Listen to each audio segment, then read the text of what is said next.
Welcome into Doak Campbell Stadium. A little different view this time, Corey. Yeah. We're not down there on the field. No tractors, no lawnmowers, no blowers, There's something going on behind no us. other heavy machinery. There's just nobody else in here. It's just me and you, buddy. It's just me and you you. would Ignore think. whatever's happening over there.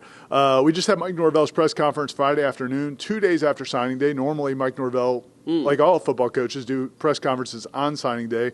They wanted to wait a couple days. I think they thought they might be able to get one or two more late signings in. Doesn't seem like that's happened. But they did sign 32 players. But the news of the day broke about an hour before the press conference that Patrick Surtain, FSU's defensive backs coach for the last few years, is leaving the program.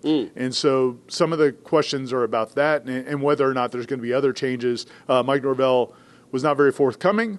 I don't think that Patrick Surtain's the only change on this coaching staff. Wouldn't is that the be only, something? If at the end of 7 and 17, you're like, we got to get rid of the cornerbacks coach. You scored 10 points on the road every road game, and you gave up 265 rushing yards in your last game. But the CB coach has got to go. Yeah, so he wasn't forthcoming, but you got the impression there's going to be other changes. Yeah, so he was asked directly if there are any more coming, and he's like, it was Norvell speak, like we'll talk about that. We'll talk about it the later day. Well, he didn't say it quite like that, but he's like, I'm not going to comment on that at this time. If there weren't going to be any more staff changes, he would have just said no. Yeah. There aren't any more coming. We're running it back. We're standing pat, baby. Well, except without Pat. Hey, that's a good one, right? We're standing unpat. Yeah. So I definitely think there are more changes coming, and he was even asked directly about Tony and Gus, and we can get to the recruiting class here in a second too. But he was asked about Tony and Gus, and he said he didn't want to comment on that either, which makes you think that if they were both dead set coming back, wouldn't he have said so? That you wouldn't want to keep that a secret if they were coming back. So. You might think that, okay, maybe there'll be a new offensive coordinator here. Yeah, the Vegas doesn't put out lines on assistant coaches leaving. Sometimes they do with head coaches and hot seats, but there's not on assistant coaches. But if we were setting the line, minus 800, seems likely that Tony White is staying in that staff, and that Gus, from what we hear, Gus Malzahn has put out inquiries, feelers about jobs elsewhere. I don't expect he's staying. We'll have to see, but nothing official as of yet. And there might be other changes on that side of the ball. Again, a lot of rumors floating around, but we don't know for sure. Before we get to the rest of the class, though, I do want to talk about the Patrick Surtain decision because it's kind of curious.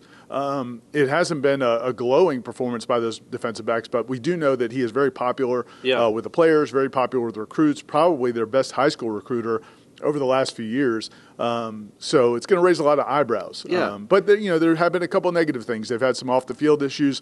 One of the cornerbacks got arrested this season. Another guy, got into an incident. Another defensive back got into an altercation with a coach in preseason camp.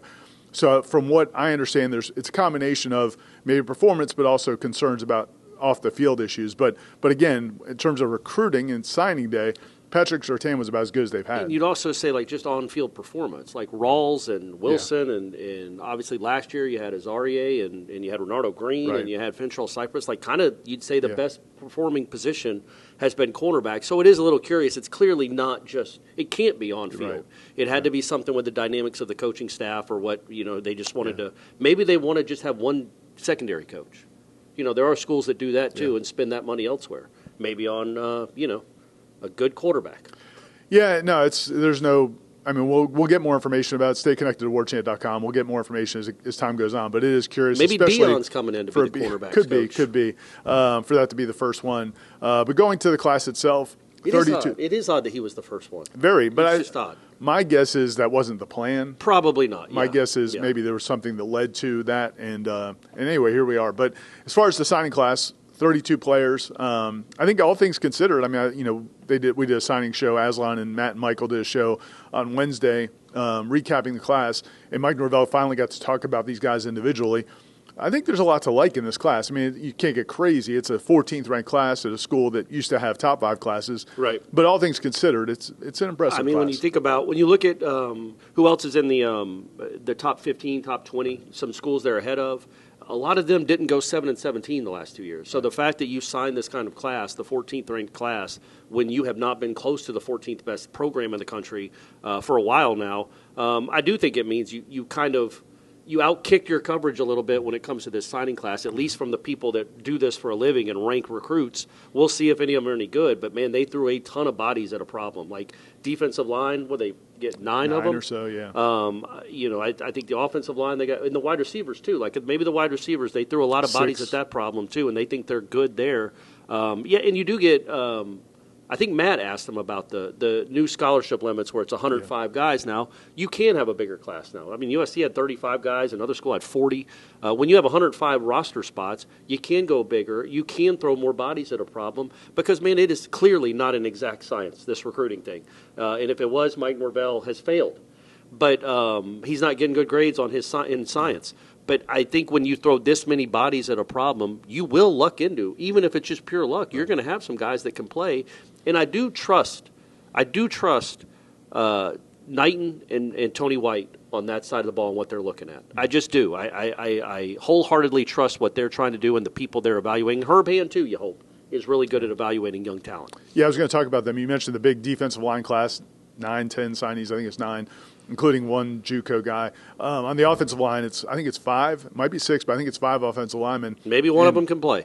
Yeah, we'll see. And I asked him about that and also about the young guys coming back. But Mike Norvell did say that everybody knows they're going to have to go into the portal. Yeah. But he sounded more confident in those second and third year linemen than maybe I've heard him talk before. He was kind of just effusive in his praise about Jonathan Daniels and Lucas Simmons and those guys. So that's we'll see. Thompson. Sandman Thompson. He didn't mention Otto, who I think they always mention Otto. So. Yeah, that was interesting. But if you can get 2 of those guys, Sandman Thompson seems like he was the number 2 center this year as a true freshman. Yeah, he'll start. He'll start next year, you would think. So you only have to go get at most 4. Well, but if you can get 2 out of that next group, then maybe you only have to get 2 or 3 starters on the offensive line. Well, and then that comes back to the position that I've been yammering about. Well, it's not exclusive to me. I think you understand how important quarterback is. You've watched football you converted enough. Me, Corey. I wasn't sure, but now I'm starting to realize. It's a pretty big deal. So there was news on, I think, Friday, but we kind of saw it coming that Tommy Castellanos' lawyer, said that his appeal for a waiver was denied, so he is out of eligibility. They'll fight it. But in the meantime, as Norvell said on Friday, well, we can't wait on that, and we didn't think they would anyway. So he didn't necessarily say, we're going to the portal. But he certainly didn't rule it out either. He mentioned the guys that are on the roster, but he's like, we're going to do whatever we can at that position to make it championship caliber. So they will go to the portal. And again, every dollar you save on a lineman that you don't have to go get, a linebacker you don't have to go get, a DB you don't have to go get, that's money you can go spend to get a better quarterback. Right. All that money matters. I guess paying a DB, a cornerbacks coach, all that money matters when you're trying to go get a quarterback. Well, I assume they're going to have a new cornerbacks coach. We'll see. I guess they could go with one. Yeah, it's possible. As far as the other positions, he seemed really excited about the linebacker core. They got Isaiah Williams, who's I think on 3 Rivals had is the number one linebacker in the country. Well, that would be awesome. But he's a guy that missed this whole year with a knee injury. Yeah. So we'll see what that recovery looks like. But he also Karan Maycock from Miami Central. And a couple other linemen, Caleb Lavalley's little brother, Noah Lavalley, and then also a local guy, Dalen Green. So they have 4 linebackers. He says they all can run and they all can hit. I feel like I've been to a lot of these signing day press conferences, and that's what they always say about linebackers. Yep. But, man, they got to hit on some. Wouldn't you think the law of averages, Corey? Well, they're due. Hey, man, I used that reasoning the whole time. Ira's sick. He's powering through. He's a little sick, and I'm way too close to him right now, doing it for you guys. But I used that reasoning thinking they would win a road game this year. I mean, just the law of averages. So when it comes to law of averages in Florida State football, you can't take that as gospel. I do think, though, that when you throw this many bodies at a problem, I keep coming back to that. I do think it wasn't a 21-person class. It's a 32-person class. You're going to find some guys out of 32 people that can play, and you already have some guys coming back that can play. I think that bodes well for whether it's this coach in 2027 or somebody else coming in. I think there could be a nice foundation of young talent here to compete, you hope. And I also have a story up on the site if you go to warchant.com about the front office changes, which I think you're going to start seeing news on that in the coming days. I think there's going to be a pretty wide spectrum of changes in terms of personnel and the structure on the front office staff, which will go into the portal season. They still have it 3 or 4 weeks before the portal opens, so that'll be the next development we see. But I also think we need to see the fallout of this Patrick Surtain decision and what other coaching changes are made. It sounds like Mike Norvell said they started the meetings with players today, the exit meetings.